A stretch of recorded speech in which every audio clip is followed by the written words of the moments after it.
Halo anak-anak, pelajaran bahasa Indonesia kalian sudah belajar tentang berbagai macam jenis paragraf ya.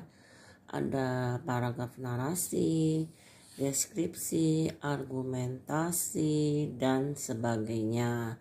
Nah, ini ibu mau jelaskan apa sih bedanya antara jenis paragraf yang sudah kalian lihat di buku ya. Nah, pertama adalah jenis paragraf narasi.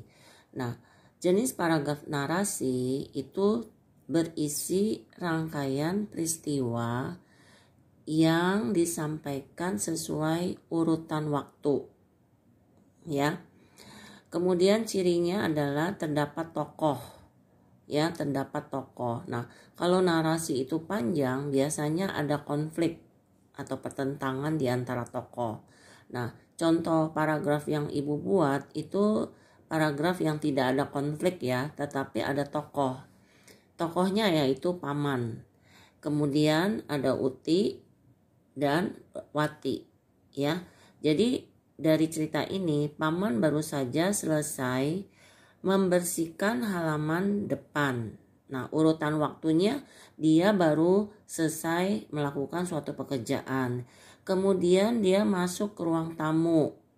Ya, dia melihat Wati dan Uti sedang belajar.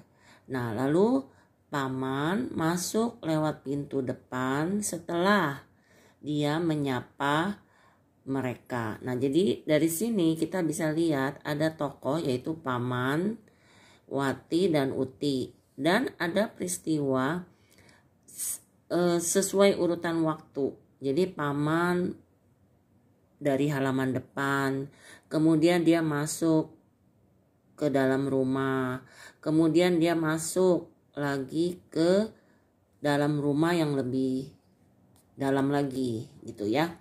Nah, ini narasi anak-anak. Nah, sekarang kalau deskripsi apa? Deskripsi adalah tulisan yang menggambarkan, nih, lihat ya ciri-cirinya ya, menggambarkan suatu benda, ada objek ya, kepada kita pembaca, seolah-olah kita atau pembaca itu bisa merasakan, melihat, dan mengalami seperti yang diceritakan oleh penulis ya. Jadi dia menulis sebuah objek, sebuah benda. Kemudian kita yang membaca, kita bisa merasakan apa yang dijelaskan oleh penulis ya. Ciri-cirinya adalah menggambarkan suatu objek atau benda dengan melibatkan pengamatan panca indera kita ya. Nah, contohnya apa? Contohnya penulis itu membuat paragraf tentang bunga mawar. Bunga mawar memiliki ciri khusus pada daun, batang, dan kelopak bunga. Batangnya berduri. Nah, pada saat penulis menceritakan bunga mawar ini, seolah-olah tuh kita bisa merasakan, oh ada durinya ya. Aduh, hati-hati nih kalau dipegang batangnya berduri. Kemudian kelopak bunganya itu mudah rontok, berarti bunga mawar kalau disentuh kelopak bunganya gampang rontok. Lalu dia kasih tahu juga tetapi sangat harum. Nah, penulis menceritakan tentang bunga mawar itu seolah-olah kita bisa merasakan ya. Di sini ada tulisan melibatkan panca indera ya, pengamatan dan panca indera. Begitu ya anak-anak ya. Deskripsi itu. Jadi melibatkan seluruh panca indera kita. Kita bisa merasakan, kita bisa pegang, kita bisa mencium harumnya bunga mawar, begitu ya. Ini tentang narasi dan deskripsi. Kemudian berikutnya adalah argumentasi. Nah, paragraf argumentasi itu berisi pendapat penulis ya. Jadi seseorang menulis tentang suatu hal. Tujuannya untuk meyakinkan pembaca supaya kita itu punya pemikiran yang sama dengan dia, ya. Nah, ciri-cirinya apa? Ciri-ciri paragraf argumentasi itu berisi pendapat yang didukung data. Ya, jadi ada data, fakta. Jadi bukannya secara fiksi ya. Lalu penulis ini berusaha meyakinkan kita sebagai pembaca itu dengan data-data yang dia sampaikan. Nah, untuk contohnya misalnya gini.